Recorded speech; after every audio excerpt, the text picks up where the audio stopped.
বাংলাদেশের শিল্পীরা হচ্ছে সবচেয়ে অসম্মানিত একটা সমাজ, অবহেলিত, অপমানিত, বঞ্চিত, সব টার্মই ব্যবহার করা যায়।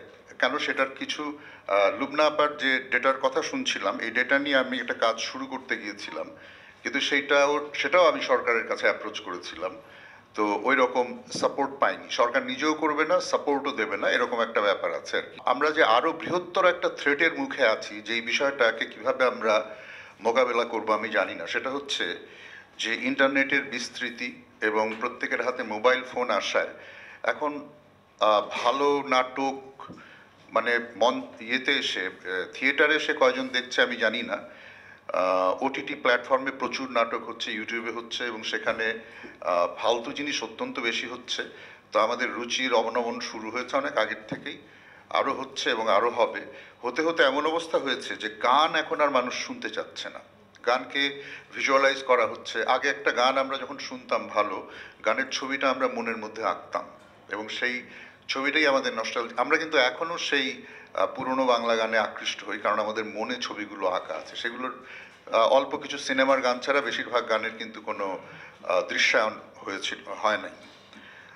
অথচ এখন অনেক নায়ক নায়িকা অনেক আয়োজন করে যে গানগুলো আসছে, সেগুলোও কিন্তু মানুষ যে খুব দেখছে তা না। এবং যেগুলো একটা নতুন কনসেপ্ট এসছে ভাইরাল, এই ভাইরালে দেখছি আমরা খুব অশিক্ষিত ছেলেমেয়েরা, যার একটু রূপ আছে, বয়স আছে, সে জাস্ট একটা ফোন নিয়ে হয় টিকটক বা একটা শর্টস বা একটা রিলস তৈরি করছে, এবং এখানে লক্ষ লক্ষ টাকা আর্ন করার মানুষও আছে। ফলে তাদের উৎসাহ নষ্ট হয়ে গেছে প্রপারলি কিছু শিখবার।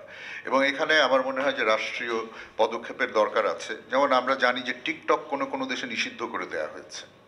তো আমাদের এখানে আমি মনে করি যে এই যে ফেসবুক, ইউটিউব এইগুলো যারা চালায়, তাদের আসলে কোনো কালচারের প্রতি কারো কালচারের প্রতি কোনো কমিটমেন্ট নেই।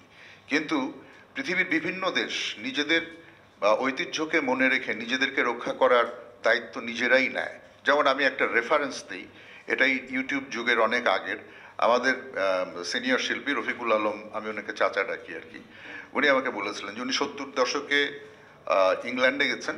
তো উনি খুব শখ করে গেছেন একটা অপেরা দেখতে।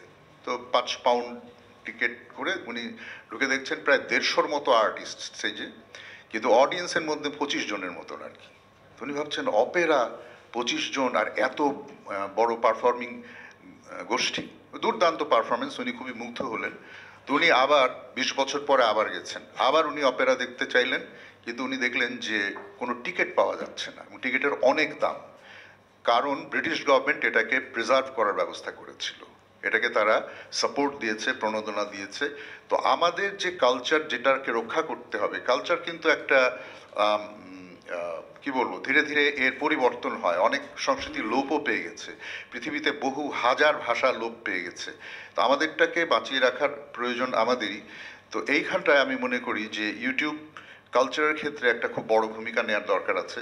আর যেহেতু ডেটা আমাদের হাতে নেই, যেটা লুবনা আপা বারবার বলছিলেন, আমরা একটা সমন্বিত উদ্যোগ নিতেই পারি যে কিভাবে আমরা গভর্নমেন্টকে আবার ফোর্স করে সেই জায়গাটা আনতে পারি।